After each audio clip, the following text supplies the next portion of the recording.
c'est que si vous continuez comme ça, Rachida, avec ton équipe, avec Tagnac, avec ton boulot, avec tout ce que tu fais en ce moment à Paris, je sais que vous gagnerez Paris en 2026. Et ça, je le sais, j'en suis certaine. J'en ai la certitude.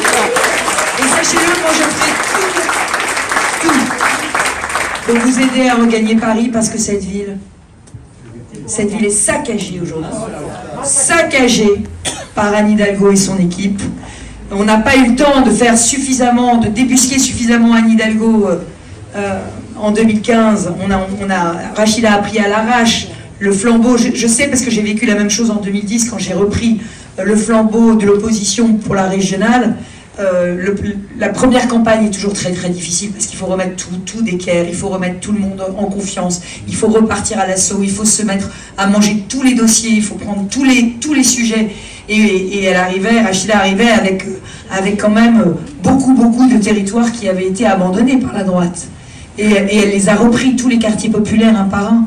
Et moi, je vous le dis les yeux dans les yeux, vous allez gagner Paris en 2026, et vous gagnerez Paris avec Rachida Dati, avec Agnès Evren, avec Frédéric Pechna, avec Jacques Gobac, avec toute l'Assemblée des conseillers. Alors je voulais dire aussi un grand merci à Agnès Evren, la présidente de la fédération, qui nous accueille aujourd'hui. Je voudrais lui dire que si je lui fais confiance, c'est pas un hasard. C'est pas un hasard, moi j'ai pris les meilleurs. J'assume.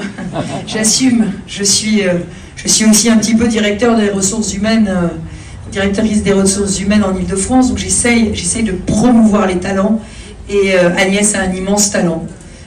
Je l'avais repéré déjà pendant la campagne municipale d'avant.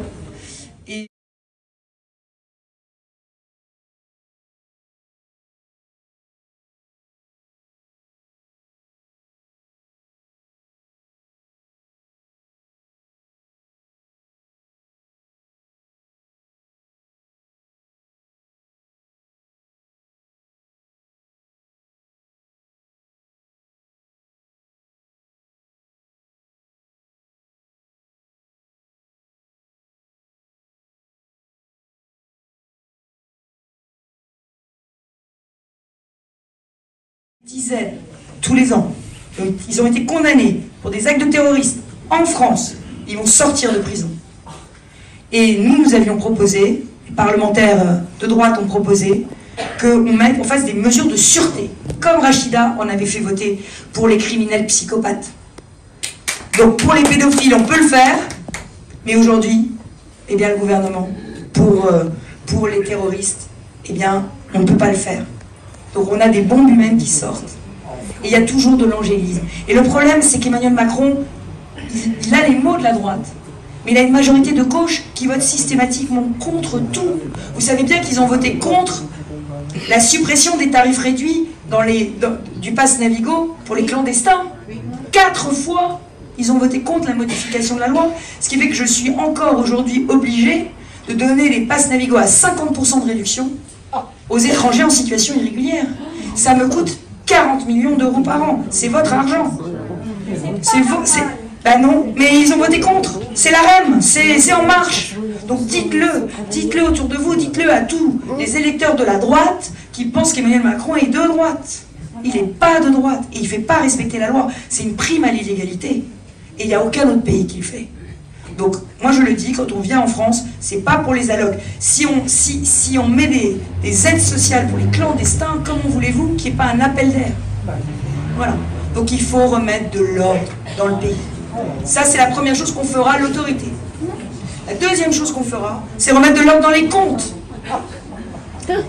Ah oui, de l'ordre dans les comptes. Alors je vous ai parlé d'Édouard Philippe. Je vais vous parler d'un autre de nos amis, François Bayrou. François Bayrou, vous vous souvenez? C'était celui qui, quand Nicolas Sarkozy avait 80% de dette, de la richesse nationale en dette, disait « Attention la dette! Le pays est mal géré, les générations futures, etc. » Ça, c'était il y a 10 ans. Aujourd'hui, 10 ans plus tard, François Hollande et Emmanuel Macron, nous avons 1000 milliards de dettes en plus. 1000 milliards. On est passé de 80% de dettes de la richesse nationale en dette. On est aujourd'hui à 117% de dette. Et vous connaissez cette phrase, il y a une très belle phrase qui dit « Un homme d'État pense aux générations futures et pas à l'élection future ». Et bien moi je peux vous dire, Emmanuel Macron, il pense qu'à l'élection future. Et les générations futures, il les a complètement oubliées. Parce que c'est les générations futures qui devront rembourser cette dette. Et cette dette, c'est de l'impôt différé. C'est des impôts pour demain. Donc il faut qu'on arrête de nous dire qu'on a baissé les impôts. Emmanuel Macron dit aux entreprises, j'ai baissé les impôts. C'est pas vrai. Surtout pas sur les retraités, ça c'est sûr. Mais sur les entreprises, en trompe-l'œil, il a fait une baisse des impôts de production. Sauf que quand vous faites une baisse d'impôts qui est gagée sur des déficits, ça veut dire qu'en fait, après l'élection, il y aura des hausses d'impôts. Donc moi, je vous propose un beau slogan pour la campagne d'Emmanuel Macron. Avec Emmanuel Macron, l'addition, c'est après l'élection. Celle qui ramène tout le monde vers l'emploi. Ni la réforme de la décentralisation. Il avait dit, on va lâcher prise, on va tout simplifier. Les territoires, vous savez, le pacte girondin, rien du tout. Il a au contraire tout centralisé, tout décidé. Et puis, la dernière, c'est la débureaucratisation. L'enfer bureaucratique dans lequel nous vivons met des boulets aux pieds terrifiants de tous nos entrepreneurs. Des boulets terrifiants aux pieds de nos maires. Des boulets terrifiants aux pieds de tous ceux qui veulent créer, de nos chercheurs. Pourquoi on n'a pas eu de vaccin? C'est parce qu'une bonne partie de nos chercheurs sont partis chercher ailleurs. Pourquoi ils sont partis chercher ailleurs? C'est parce qu'on est devenu un pays de la précaution excessive.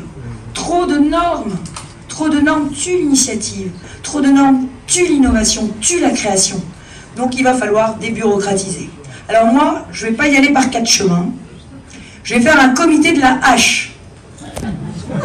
La hache pour couper en deux les codes, le code de l'urbanisme, le code de la construction, vous savez, tous ces codes qui finalement nous empêchent le code du travail. Ah oui, alors sur le code du travail, je vous le dis tout de suite, hein. Moi, je libéralise le temps de travail.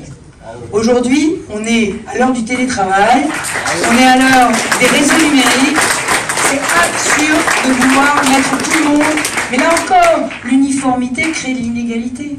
Voilà. Donc il faut, s'il y a un bon accord 35 heures dans une entreprise et que tout le monde est content et que ça marche bien, on garde l'accord 35 heures. Mais si on veut renégocier le temps de travail, on le renégocie. Et si on n'arrive pas à trouver d'accord, ce qui peut arriver, hein, dans une entreprise, on ne sait jamais, la durée supplétive, ce sera 39 heures payées 39. Voilà. Parce qu'on ne travaille pas assez dans notre pays et que c'est ça qui fait que nous avons un vrai problème de compétitivité. Et j'entends le président de la République nous dire il faut réindustrialiser, réindustrialiser. Mais pourquoi on n'y arrive pas? Et parce que on a des problèmes de compétitivité. Il faut qu'on puisse travailler davantage, il faut que ce soit plus souple aussi. Parce que, vous savez, il y a des carnets de commandes. Quelquefois dans l'année, il faut travailler plus, à certains moments, travailler moins à d'autres. Donc il faut de la souplesse, il faut des accords de dialogue social d'entreprise et de branche. Alors oui, je libéraliserai aussi le temps de travail. Et toutes ces réformes, alors, par ailleurs, on va dépenser mieux l'argent. Y compris la réforme de la retraite. On va dépenser mieux l'argent, je vous le dis. Parce que nous sommes champions du monde des impôts. Champions du monde des impôts. C'était ça la promesse d'Emmanuel Macron. J'aurais préféré qu'on ait un peu plus de médailles aux Jeux Olympiques. Mais celle-là, on l'a. Champion du monde des impôts. Alors, les Français étaient un peu résignés quand même sur la pression fiscale. On était un peu résignés, il faut quand même le dire. On a l'habitude de payer beaucoup d'impôts. Mais on était résignés pourquoi? Parce qu'on se disait qu'on avait aussi des services publics champions du monde. Qu'on avait la meilleure école, qu'on avait le meilleur hôpital, qu'on avait les meilleurs transports. Et on se disait, bon, allez, c'est le prix à payer pour avoir les services publics champions du monde. Mais le problème aujourd'hui, c'est que nos services publics sont plus champions du monde. Aujourd'hui, on a une souffrance à l'hôpital qui est colossale. Vous le savez bien, on a des services qui sont en train de fermer, il n'y a plus d'infirmières. On a passé la barre fatidique des 100 000 médecins généralistes. Nous sommes en dessous de 100 000 médecins généralistes. C'est la barre la plus basse de France. Donc on a un vrai problème de désertification médicale. Donc sur tous ces sujets-là, qu'est-ce qu'il va falloir faire? Il va falloir repenser complètement l'État. Il va falloir supprimer les structures, comme je l'ai fait à la région. Supprimer les structures, supprimer les procédures, supprimer des actions de l'État qu'on pourra faire par d'autres. par les communes, par les départements, par les régions, ou même peut-être par le privé. Hein. La délégation de service public, ça existe. Je vais vous raconter une anecdote qui va vous faire... Je ne sais pas si ça va vous faire rire. Vous savez que nous avons beaucoup de chômeurs. Emmanuel Macron nous dit que le chômage baisse. Oui, on est à 7,5. À 7,5, mais tout le monde aujourd'hui est en formation. On a beaucoup de traitement social. Hein. Il faut attendre encore un peu. Et on a surtout 1 million d'emplois non pourvus. Donc on a besoin de former les personnes qui sont sans emploi pour prendre les nouveaux métiers qui apparaissent après la crise Covid. Donc moi j'ai ouvert 100 000 formations pour les demandeurs d'emploi post-Covid dans les métiers qui recrutent. Donc avec des vrais emplois à la fin. Et j'ai Pôle emploi. Pôle emploi, ils sont 11 000 en Ile-de-France. Est-ce que vous savez combien de formations région? J'en avais ouvert 100 000. Est-ce que vous savez combien de formations région ils avaient proposé aux chômeurs au bout de 9 mois? Ils sont 11 000. 11 000. Ouvert 100 000. 11 000. Bien joué. Alors j'ai appelé le patron de Pôle emploi, je lui ai dit, écoute Jean, c'est un petit problème, c'est que tes agents de Pôle emploi, quand ils ont prescrit la formation de région, tu les envoies en vacances pour le restant de l'année. Ils sont 11 000 formations, j'en ai 100 000. Bon. Alors ils n'étaient pas contents. Mais en fait, c'est pas de la faute des agents de Pôle emploi. C'est juste qu'ils ont des injonctions contradictoires. L'État leur dit il y a la garantie jeune, l'État leur dit il y a un jeune, une solution, l'État leur dit il faut les mettre là, il faut les mettre ci. Et moi, tous ces trucs d'État, ils ne sont pas en lien avec le territoire. C'est pas dans les métiers qui recrutent. Je ne suis pas sûre qu'il y ait des emplois derrière. Mais Pôle emploi n'est pas sous la tutelle de la région. Donc on a tout mélangé. Tout le monde fait tout. Et du coup, ça ne marche pas. Et moi, les formations, elles étaient vides alors qu'elles étaient payées. Alors qu'est-ce que j'ai fait?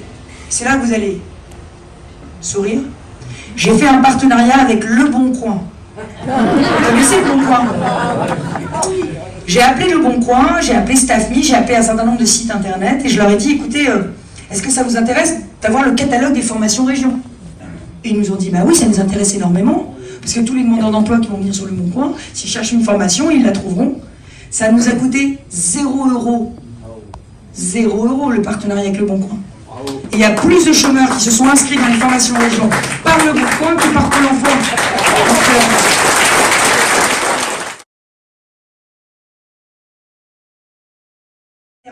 Et il faut qu'on soit plus nombreux. Il faut qu'on soit le plus nombreux possible. Donc faites adhérer, faites voter.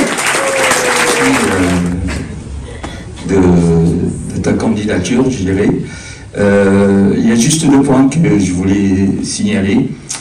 Quand dans une école, quand il y a eu une minute de silence pour Samuel Paty et qu'un enfant crie avec beaucoup de provocation et qui dit Allah Akbar et que son père il vient pour défendre son enfant, est-ce qu'il ne faut pas plus de fermeté par rapport à cette provocation? Ça c'est ma première question. Ma deuxième question, donc, c'est un cas d'une personne qui est au centre de rétention, qui a souhaité lui-même de partir dans son pays d'origine qui est l'Égypte. Il a fait appel à moi pour l'aider dans ce sens-là. Et ironie du sort, l'administration perd son passeport.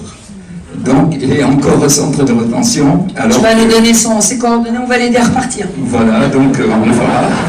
Frédéric va s'en occuper. Il va retrouver le passeport. Très bien. Et dernière chose, franchement, pour moi, tu es la Merkel de la France, plus un peu de Thatcher. Permettez avec humanité. Et bien sûr, avec Rachida à côté, M. Fechner, je pense qu'il n'y a pas de raison, on va gagner, tu vas gagner, et vraiment, c'est ce qu'il faut. Vous avez donné le goût de victoire aux Républicains depuis que tu as gagné la région et depuis que Rachida a percé dans la mairie de Paris. Donc, vous êtes des exemples à suivre et vous allez gagner. La radicalisation, il remonte au ministère de l'Intérieur et plus au ministère de l'Éducation nationale. Parce que je ne sais pas si vous avez regardé les statistiques du ministère, mais dans les quartiers qui sont les plus problématiques, et on les connaît tous, ben c'est là qu'il y a le moins de signalements. Ça veut dire que les profs, ils s'autocensurent, ils n'osent plus dire. Donc il faut que ce soit au ministère de l'Intérieur que ça remonte, et il faut qu'il y ait des vraies sanctions pour les parents.